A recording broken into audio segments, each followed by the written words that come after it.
Good morning. So I've been reading Skin of the Sea. You can see that this is where I left off in the paper bag. So I was literally 17 pages in. And yes, I'm taking this out because I'll explain that in a second. Anyway, so I'm finishing this up. I'm like around 80% done via audiobook. So I had started this, it literally came as I was heading to the emergency room. I'm okay. I just have a severe sprain because I rolled my ankle on Saturday and it is really, really painful and getting worse, but nothing's broken, so yay.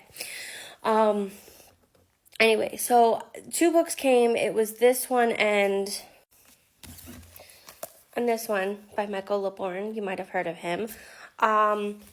But anyway, I grabbed this one to read in the emergency room.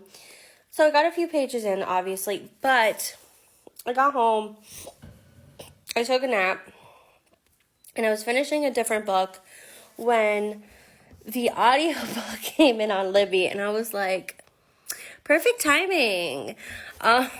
So I finished up the book that I was reading, which was Enough by Cassidy Hutchinson. You can check out the review, it's already up. And then I switched over to the audiobook version, and I'm really glad that I did because when I was reading the paperback version, there are some Nigerian words. I believe they're Nigerian, so apologies if they're not. They're from West Africa, but I believe they're specifically Nigerian. And I wasn't sure how to pronounce them. I did look some of them up while I was in the emergency room to understand exactly what they were talking about. But I'm glad that I switched over so I can hear the pronunciation. I felt that it was very descriptive. I will say I was in chapter 2 when I posted that video yesterday, and I was already loving it. So already 5 stars at chapter 2, so that says a lot. I usually don't even try to rate something until I'm like 75 to 80% in. But I am absolutely enjoying this book.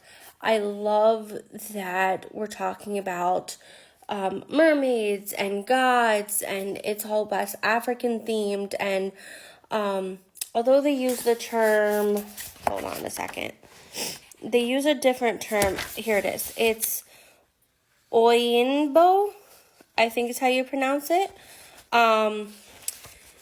which is basically white person colonizer.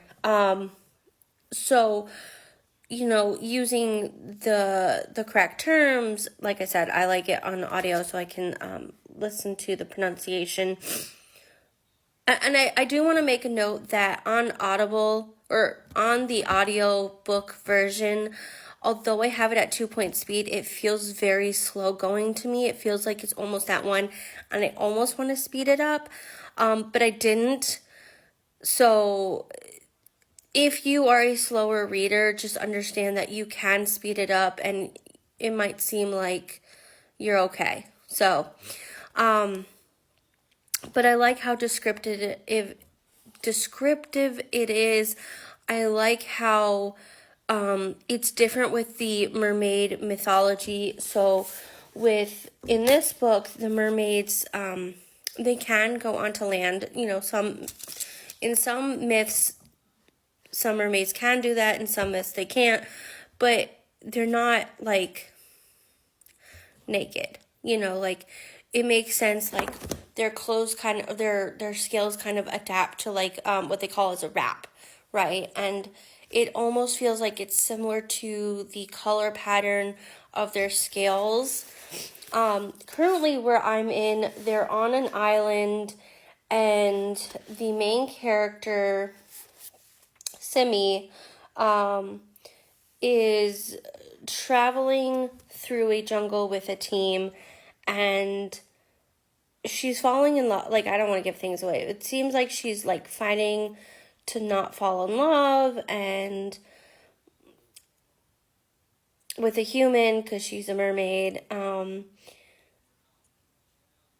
but like they're kind of almost mending that human mermaid relationship.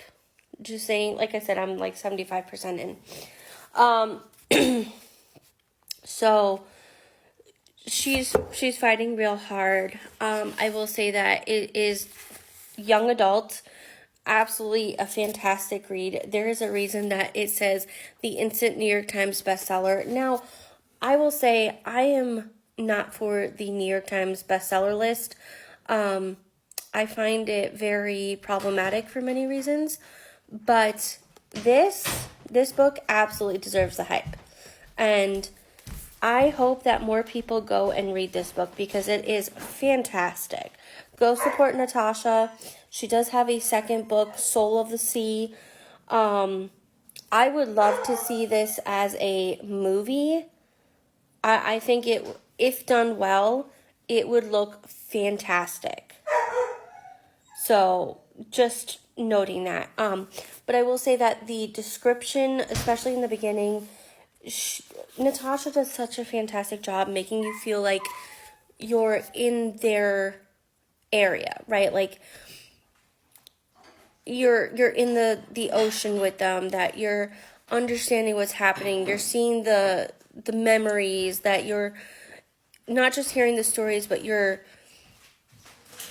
she does a fantastic job invoking emotions and vision, visuals. At least for me, I see visuals. So, definitely a must read. I'm going to finish this up today. And then I have a few other books that I'm going to finish today. So more book reviews coming. Sorry, I'm distracted. So check it out.